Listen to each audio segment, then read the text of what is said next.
Animal hides were among the first materials humanity began using for its needs. While many imagine Stone Age people as savages in loincloths, that's far from the truth. By the time humans settled in Europe over 40,000 years ago, they already knew how to make fully covering clothing and footwear. After all, we're talking about a period when much of Eurasia was covered by glaciers, and the climate wasn't exactly conducive to running around in loincloths. The processing of animal hides can rightfully be called one of humanity's oldest technologies, dating back tens or even hundreds of thousands of years. The main problem is that animal hides are organic materials and decompose quickly. We can only infer ancient leatherworking techniques from indirect evidence, such as bone needles and stone scrapers with microscopic traces of working on leather. Interestingly, even in the 20th century, the Inuit were stitching their suits from hides using the same bone needles that people relied on tens of thousands of years ago. There's also a theory that leather waterskins and other gear could have existed in the Stone Age. So, humanity has been familiar with leatherworking for quite a while. Modern gaming, cinema, and literature all love leather armor, and that's exactly what we'll be discussing today. Anyone who's read fantasy, watched movies in the genre, or played games knows that leather armor is light and doesn't restrict movement. Fighters wearing it are portrayed as exceptionally agile. In the past, there were two ways to make leather soft enough for such uses. The first and oldest involved removing fat, hair, and the inner layer of flesh from the hide, then thoroughly kneading it to make it more pliable. In essence, the process was like crumpling paper to make it softer. This method is called rawhide treatment. A more complex process is tanning, which involves saturating the hide with special substances to improve its properties. Usually, the prepared leather was soaked for several days in a decoction of oak or willow bark, making it more flexible and durable. Today, tanning often uses salts of metals like aluminum, titanium, and chromium. In any case, people knew how to make pliable leather a long time ago.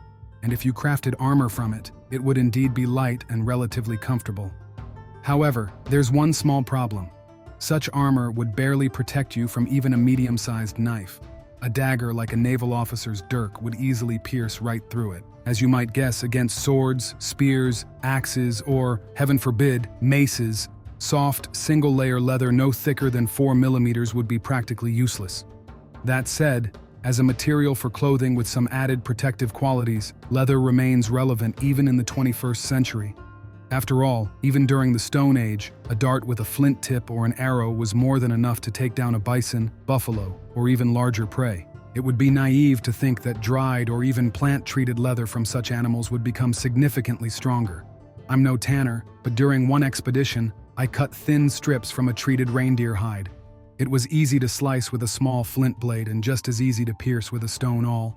However, let's not jump to the conclusion that leather armor was useless, or worse, didn't exist at all. Although archaeological finds of such items are extremely rare, and even for the relatively recent Middle Ages we only have a few fragments, logic suggests that the material was used and had a broad geographical presence.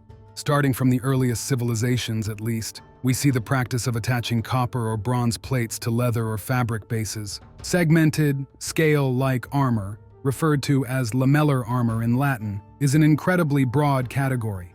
It includes certain types of Roman legionary armor, the gear of Russ's warriors, and the protective gear of Japanese samurai. By the first millennium BCE, humanity had developed all the main types of armor, including chainmail and solid bronze or steel cuirasses. However, there's much more information about every other type of armor than there is about leather armor. This scarcity isn't just due to the lack of archaeological finds, but also the limited mentions and depictions in historical records. However, we do know that Greek hoplites used leather breastplates. In Egypt, armor was made from the thick, durable hides of crocodiles and rhinoceroses. Thanks to Egypt's dry climate, some fascinating examples have survived. A clearer picture of how durable leather armor could be comes from Giovanni da Pian del Carpine. This undeniably brave man was the first European to travel to the Mongol Empire on a diplomatic mission in the mid-13th century. He met Batu Khan and later returned to Rome. In his writings, Giovanni reported that the Mongols glued 3 or 4 layers of dried oxhide with a special resin, creating armor stronger than iron. It's important to note that in the 13th century, Europeans hadn't yet adopted steel breastplates. So when comparing leather armor to iron, they likely referred to certain types of segmented armor or chainmail. Multi-layered leather armor among the Mongols is also mentioned by Thomas of Split, and the traveler Marco Polo. Essentially, while single-layer leather armor is more like clothing than armor, multi-layered versions can legitimately be called protective gear. The technique of layering multiple pieces of leather was known even to Native Americans. Though their method was simpler, they stitched together anywhere from 2 to 6 layers of raw moose hide. In the East, many cultures, including the Chinese and Japanese, mastered gluing layers of leather. Ancient Chinese texts like Great Zhuan and Zhou Li mention that rhino hides were used for armor production, which may have contributed to the disappearance of these animals in China. These texts also describe layering multiple pieces of leather. That said, there's actually more written about Chinese paper armor than leather armor. Anyone who's worn a jacket made from stiffened leather can tell you that several layers of dried and glued leather wouldn't allow much mobility. It was closer to wood than fabric. Even Giovanni da Pian del Carpine mentioned this resemblance. Some flexibility was achieved by designing these armors as large sections tied together with cords, or as segmented plate-like pieces. A single layer of bull hide can be 4 to 5 millimeters thick, so 3 to 4 layers add up to 12 to 20 millimeters.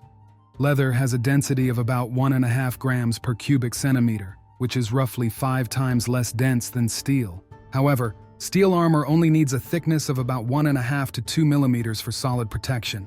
This means steel armor is 6 to 10 times thinner than glued leather. When you compare weight, multi-layered leather armor is often heavier than its steel equivalent. For example, a 4-layer leather cuirass could weigh twice as much as a steel one that's just 2 millimeters thick. So, contrary to popular belief, full leather armor didn't offer greater mobility and was often heavier than steel armor. On top of that, untreated leather had a lifespan of about 5 years without modern aldehyde treatments and required constant maintenance. Repairing it was difficult too. Still, leather armor likely didn't gain much traction in medieval Europe for other reasons. Despite its downsides, 3 or 4 layers of leather could still provide decent protection against slashing and cutting strikes. And in medieval times, sourcing cattle hides wasn't particularly difficult. The real reason was that successful professional warriors, the Varangians, retainers, and knights, mostly could afford more practical and repairable chainmail, and later, plate armor. Meanwhile, poorer soldiers often relied on soft armor, which we now group under the term gambeson. Dozens of layers of canvas, flax, or cotton, while less protective than glued leather, were lighter, more flexible, longer lasting, and easier to repair. In England, gambesons were sometimes reinforced with treated leather for added durability and water resistance. While gambesons could withstand slashing attacks and even some arrows, they weren't as effective against piercing strikes.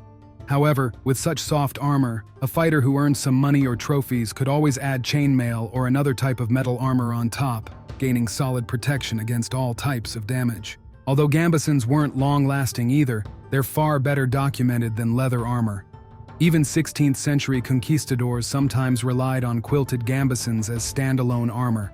In the 15th and 16th centuries, the most affordable armor among Tatars and Russians was the tegilyai, made from felt, wool, hemp, or cotton. According to surviving records, the tegilyai was the second most common type of armor after chainmail. It was often covered with leather, reinforced with metal plates, or even integrated with chainmail. Treated single-layer leather served as a reliable material for clothing or as a base for brigandines and other armor types. Throughout history, humans have preferred reinforcing single-layer leather with metal plates rather than laminating multiple layers. While layering leather could create strong material, it was heavy and impractical. Though this method likely saw some use in Europe, especially in ancient times, it didn't leave much of a historical mark. For example, Japanese armorers, when crafting samurai armor, often glued leather over steel plates rather than creating multi-layered leather armor. This despite the fact that finding metal on the islands was harder than finding a good sushi place in medieval Europe, unlike Central and Western Europe, where it was everywhere. As for samurai armor, that's a whole saga of its own, with evolving tech across the ages. So, to answer the main question, leather can indeed serve as a material for making quite durable protective gear. But compared to steel or composite, it's like comparing a candle to a spotlight, just not in the same league.